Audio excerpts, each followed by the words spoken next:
Hello, everyone. Welcome. It is Debbie DeGroat, and welcome to our webinar, How to Be a Top Negotiator.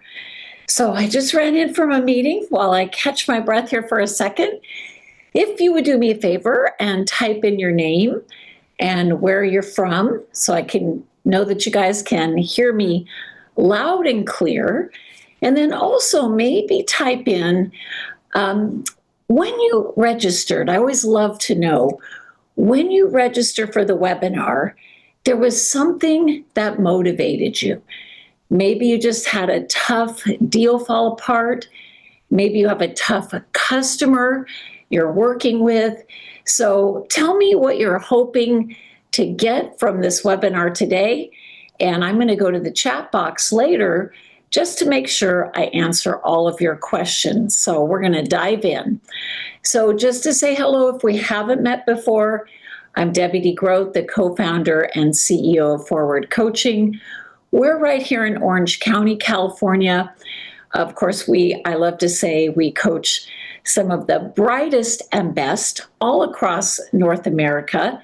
And for about 16 years, I sold residential and luxury real estate, and I've spent the last 25 years coaching. So having said that, I have had the opportunity to meet truly some of the most, I think, amazing negotiators when it comes to real estate.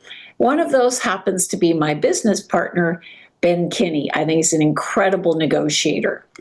And I just love the art of negotiation and being an incredible sales professional. Now, if some of you are new to the business, it's not unusual that you might come into the business maybe with a little bit of baggage around being a salesperson. But you know, when you think about it, I love this quote, there is no more fascinating business in the world than that of selling. Because think about it for a minute, guys. Without salespeople, there actually would be very little progress made. You know, one of the things that I told myself as a young agent when I was getting comfortable with taking the bull by the horns and being a strong negotiator is I told myself that my job as a great sales professional, it's not to push people into doing things they don't want to do, but it's to help people get past their fear and hesitation to achieve their goal. Because, Thomas, I'm laughing, you wouldn't be married without some sales skills. Yeah, so let's just apply those to real estate, right, guys? Because I think when you really think about that for a moment, why would they come to you, either a buyer or seller? I mean, people are busy. Why would they come to you? Why would they meet with you? Why would they spend time with you if they weren't looking for you to help them accomplish their goal? But as we know, sometimes they just get in their own way. And guess what? We have now moved back to the type of market where skilled negotiators will shine. And we've spent a lot of the last few years, and less so in the last year. I think this year we really had to step up our game. But the last few years, we spent a lot of time being order takers. But when the market shifts the way it has, where it's harder to get listings sold, offers come in under asking, you're going to find that sellers really begin to appreciate a quality agent more when it's taking that skill and expertise, not just to get the transaction together, but to keep the transaction together. So, bottom line, if you want to earn more in less time and have happier customers, less stress in your life and in theirs, got to improve our skill of negotiation, because master negotiators, they always shine, but they are particularly going to shine in a market where there's some turmoil and difficulty of moving properties, holding the deals together, and putting those deals together. So let's look at this question real quick. Little self-skill evaluation. You can type it in the chat box or just think about it in your mind. On a scale of 1 to 10, 10 being best, and a friend of mine always says, and you can't use 7. So on a scale of 1 to 10, not using 7, where would you rank your skill right now as a negotiator? So think about that for a minute. Awesome. Thanks, Jean. 5, Elias says 8. 8 with other agents, 4 with clients. That's a great observation. I love that. I see some 6s, some 5s, and 8. And, just the fact that you guys are here today with me tells me you're people who like to educate and advance your skill. Probably you also would tend to be a little hard on yourself, but that's okay, right? Because when I think of a 10, I'm thinking of, well, is that like a Chris Voss, the ex-hostage negotiator that now teaches at the Harvard School of Business? I would strive pretty hard to claim that spot of 10, right? Because pretty hard to be perfect. We can always do a little bit more work. So then Yes, Nick, Never Split the Difference. Great book. Chris Voss, highly recommended. By the way, if you can find his masterclass, I watched that on a Delta flight. I think it was 8 or 10 modules. They were 20 minutes long. Maybe you can Google it, find it. It was great. Okay, so think about your last few negotiations. So whether you were trying to get an offer accepted, win a competitive listing situation, or save a deal falling apart, think about the last few. Where did your breakdowns occur? And if you want, feel free to type it in the chat box. I'm sure we can all relate. Was it a breakdown in not connecting with that buyer or seller in a way that moved them forward? Something broke down in the rapport. Was it because the agent on the other side of the deal was difficult and you just couldn't make it work with them? So think about it. Where did the breakdowns occur? Now, I always say in a situation that doesn't go well, I like to ask myself, so what was my DNA in this? So I always got to start there. So if I'm not a 10, am I too emotional? Am I too argumentative in the transaction? Was I too focused on my agenda, which might have been, getting paid at the sake of everything else? Did I fail to prepare properly for that meeting or conversation? Could my just overall communication style, my skills, my choice of words, my tonality, could that improve? Or did I just give up too easy, right? So I want you to think about this. You don't have to feel pressure to type it in the chat box. You can if you want. But what do you think stops you from being a 10? We all have one, right? We all have one. So, maybe when it's too argumentative, that's because you feel like, I'm defending my client. I'm going to battle with that other agent. And yet, I think you'll see in the slides in a moment, Chris Voss says, that's not the best approach to negotiation.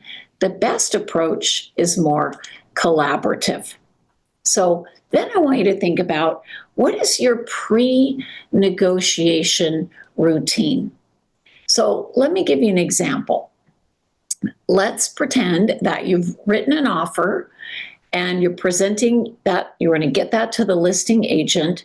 Well, who is that agent? What do I know about them?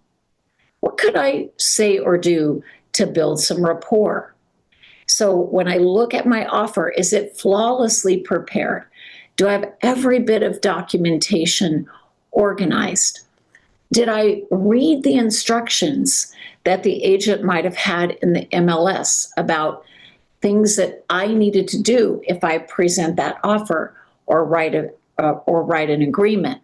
So have I checked off all the boxes on the list so that I know I am fully prepared to take that in for my client and hopefully win the home for them? And then also, am I consciously working to adapt? I should have said to personalities instead of their personality. And here's why I say that. If it's your buyer or your seller, you might be actually doing a pretty good job realizing, they're very analytical. Or if you look at the disc here, the red bar, they're a pretty high D. I got to be direct. I got to be to the point. You might actually be doing that pretty well with your client. But we have to remember, we're not just negotiating with them. We're negotiating with everyone in the deal. So am I adapting to the personality of that listing agent? Am I adapting to the personality of the lender I'm working with or any of the other affiliates? In other words, am I communicating in a style and fashion with each person? Or I'm speaking their language and it moves the transaction forward without conflict. Now, it's interesting, and Elias, I appreciate your comment. We'll come back to the chat box here in a few minutes. It's interesting that it seems to me, you guys can tell me if you agree, people today, it feels like they're trying to hide their motivation from us. Yet they come to us for help, but they're not really very transparent, and we got to dig and ask questions and be that detective and read between the lines. I think of it like a puzzle. If we took a box with puzzle pieces, dumped it upside down, what is their personality? What is their motivation? What are their past experiences in a real estate transaction? What's really inspiring them to make this move? And I'm putting all these pieces together, hopefully so that the full picture emerges. Because if I can see the full picture, then I know what's important to them, and I know how to use those important hot buttons to get them past that fear and hesitation. So then we have to ask ourselves, are we stepping up as a wise advisor to guide them through the process? But that's a little dangerous, and I want to tell you where my mind just went as I read that.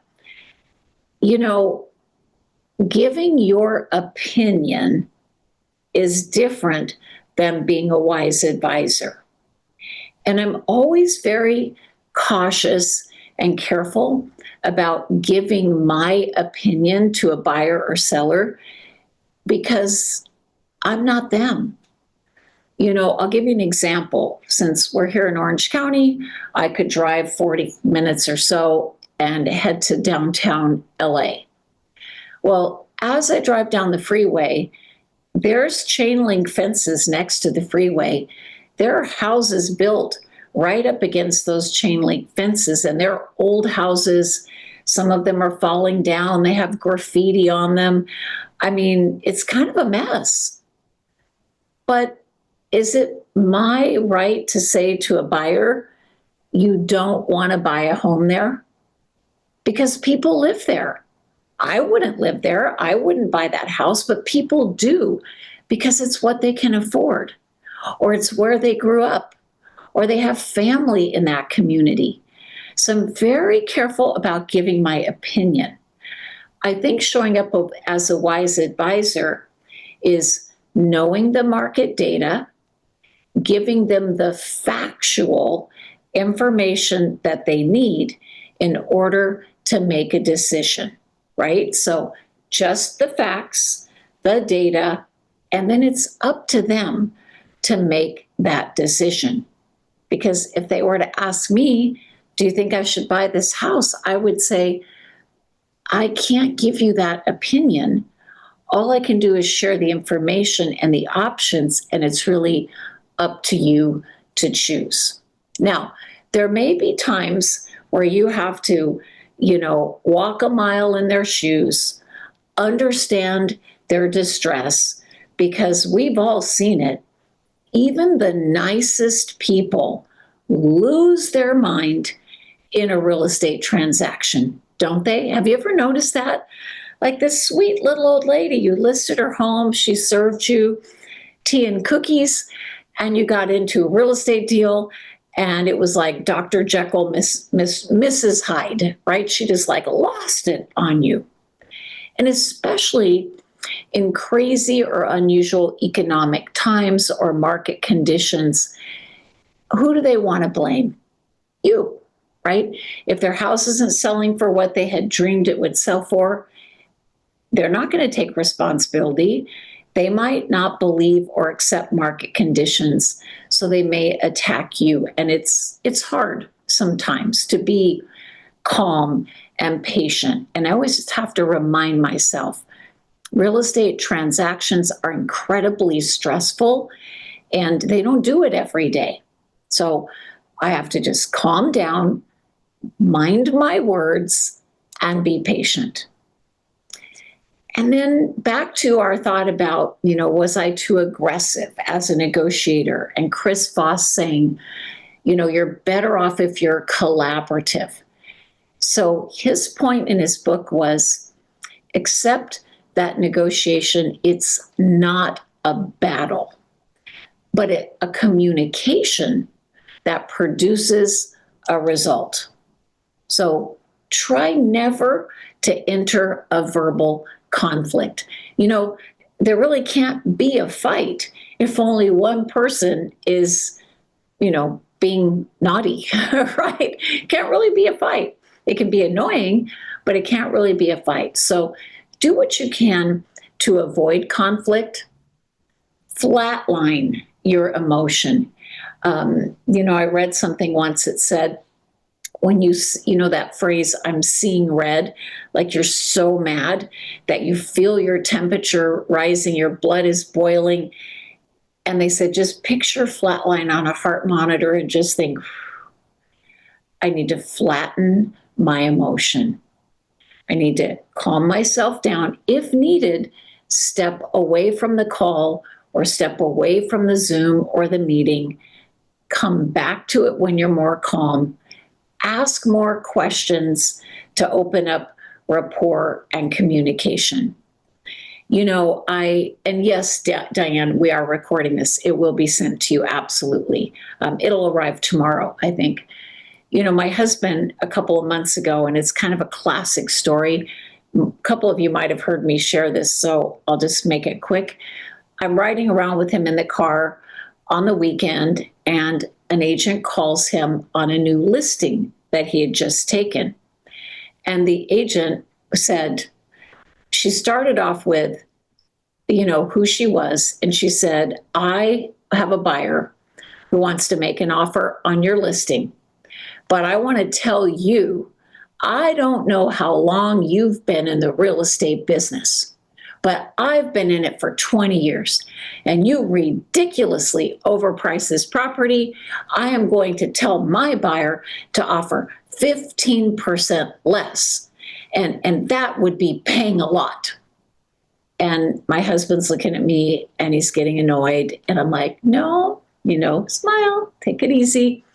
I'm coaching him from the side. And he said to her, well, ma'am, I appreciate your experience and your feedback. I've been in the business over 30 years. And actually, as much as you may disagree with the price, we do have 5 offers submitted we'll be reviewing on Monday, and they are all over asking. So you're welcome to submit any offer you choose. However, you may want to counsel your buyer. If they really want the property, they need to raise their offer. No, that's ridiculous. And she hung up, right? Okay, but let's unpack that for a minute. She was a nut. Don, he couldn't help it. He looked her up later. She sold like one house in the last 3 years. Okay. Probably to herself. I don't know. So, in that moment, you're being attacked. And human nature, you want to fight back. You want to get into that verbal conflict. How dare you? I've been in the business 30 years. I know what I'm doing. Like, you want to. That's normal. But what does it do, right? What does it accomplish? Burns your energy, makes you feel more upset, certainly doesn't make a friend on the other end, and it actually might get in the way of your client's best interest. I feel so sorry for her buyer, right? I feel sorry for them because it was a great house. It was priced perfectly fine. Maybe it was the house of their dreams. She gave them her opinion. She wasn't educated and informed. She was from out of the area, so she didn't know the market. And then she did pretty much everything she could to make the listing agent not want to work with her. So if you're on the side of my husband, be gracious. You don't have to take abuse. You can say, I'm hanging up now. When you're more calm, you can call me back. But if you are that aggressive person that likes to fire up conflict, stop it, right? It's not going to serve you well in this business. So it's important, keep our ego out of it, be that calm, cool head in the deal. And that includes dealing with those difficult agents that might be on the other side of the deal. So when you're going into a negotiation, so you've prepared, you've done all your research, everything is ready, you're well informed. And then I like to think of it as I'm getting into that situation, just wipe my mind clean, like a chalkboard, just wipe it clean, go in with an open and clear mind and listen and ask questions, read between the lines, versus being so preoccupied with pushing your agenda forward. It will go a lot better, and actually you'll enjoy it a lot more. I do think it's really important to have all parties involved in the negotiation. Otherwise, you can't really impart the critical information properly. So I'll give you an example. Let's say that Thomas and Sherry, because I see them in the chat box, let's pretend they're married. And Thomas is always the one that I'm communicating with. So I go to Thomas and I present to Thomas an offer on his home that's quite a bit less than asking, but it's actually a pretty good offer and he should probably take it. So I do all this great work, show him all the data, do my job well. He hangs up the phone. Sherry comes in from yoga class and Thomas says, yeah, we got this low offer. And what do you think? And she goes crazy. No, I'm not taking it. Why?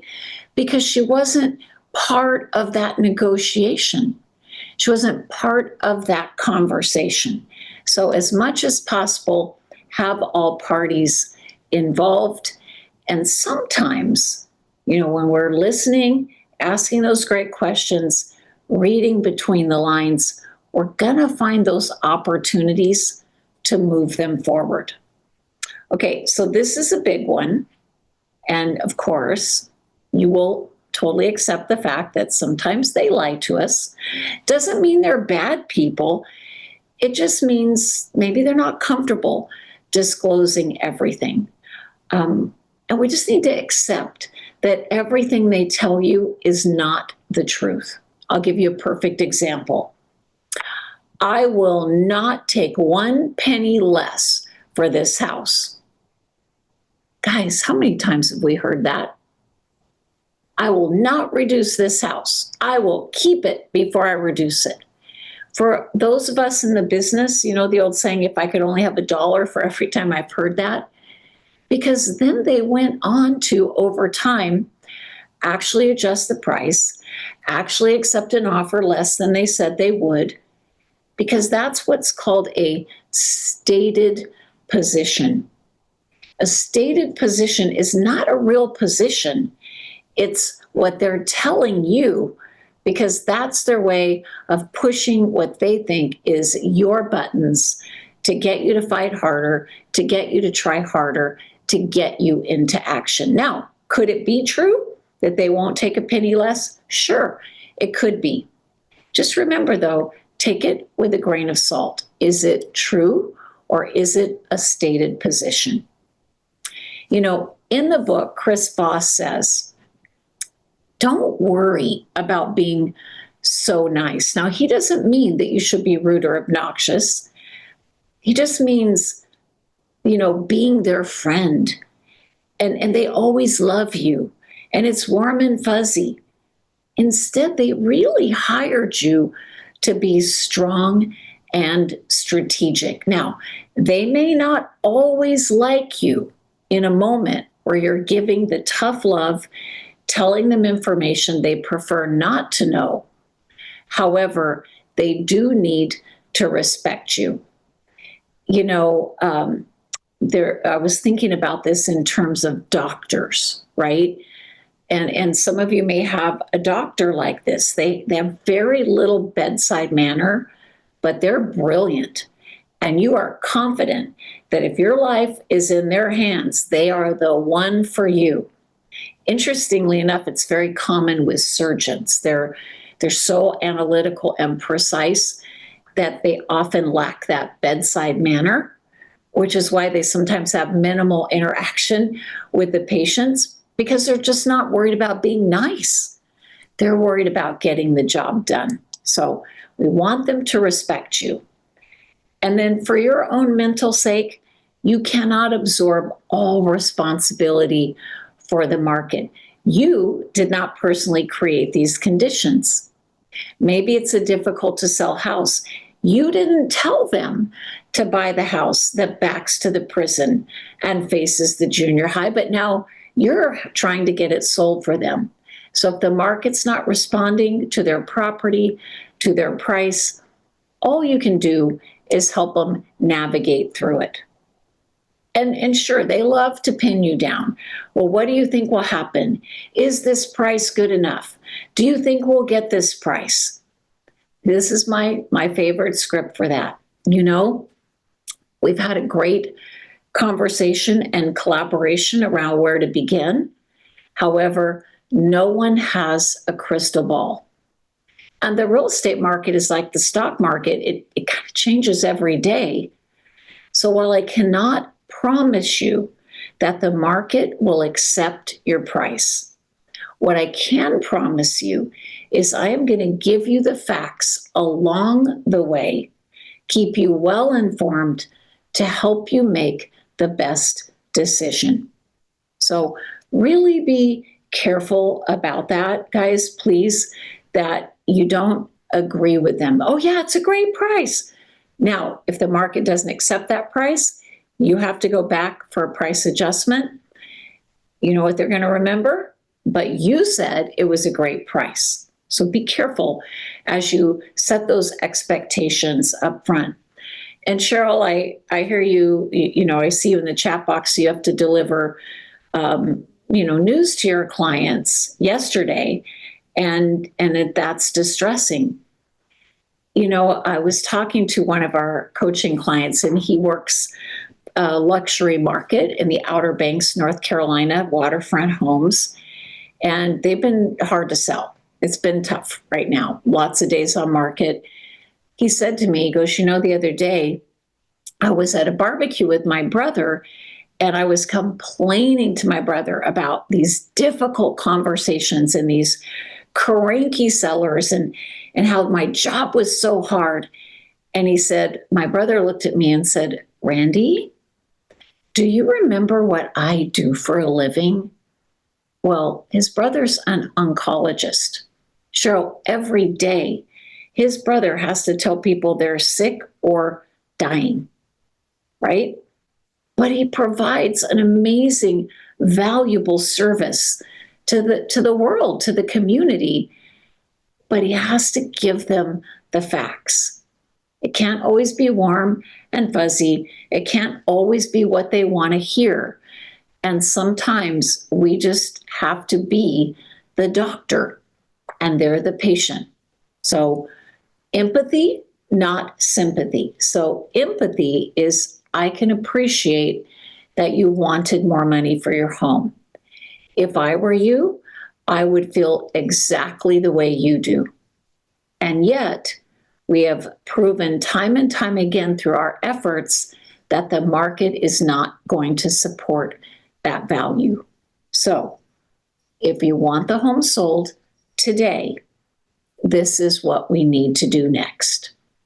See, Chris Voss says, when things get tough and tense in a negotiation, you need to slow it down because their mind is like a pile of snakes. It's going in a million directions. When you speak fast, it raises their anxiety and tension. He actually calls it the late night DJ voice. Calm it down, slow it down.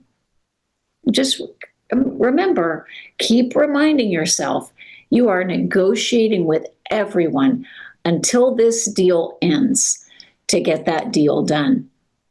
And to that point, even if the agent on the other side is very nice and very cooperative, and you're a highly skilled negotiator, you cannot assume that they are, right?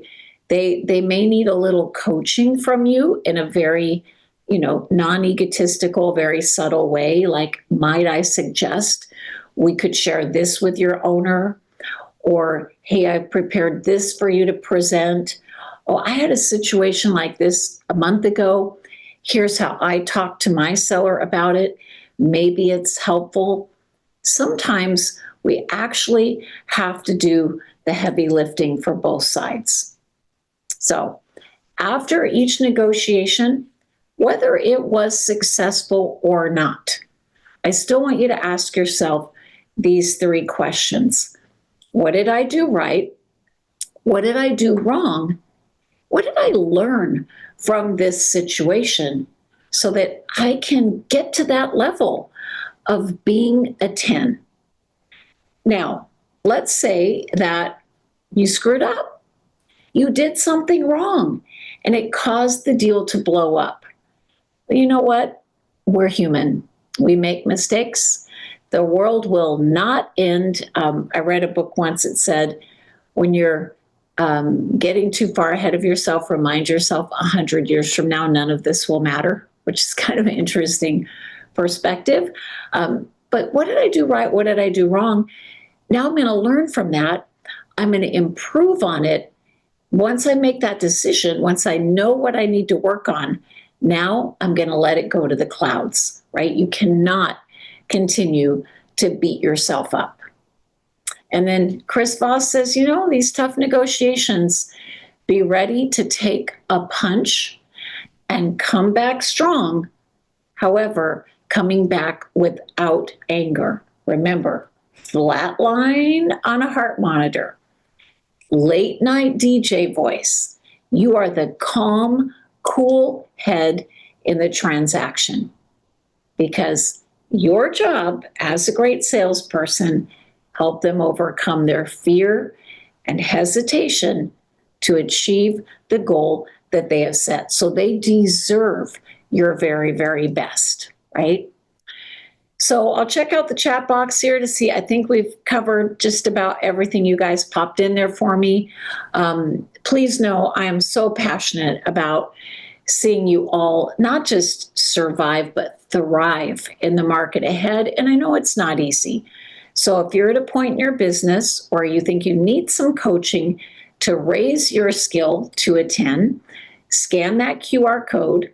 I think many of you who know us know we are not a hard sell coaching company. We don't ask you to sign a contract. When you request the strategy session, it will be with me. One of my customer service team, either Gary or Ron, will just reach out, get you scheduled, gather some information, get that to my desk, and then you and I will talk. So This recording will come to you by tomorrow. I hope you listen to it again. And remember, just find one or two things after each negotiation to work on. And before you know it, your skills will be 8, 9, who knows, maybe even a 10. All right, guys, thank you so much for being with me today. And I'll have, I think, more on this topic next week. So I will see you then. Bye-bye.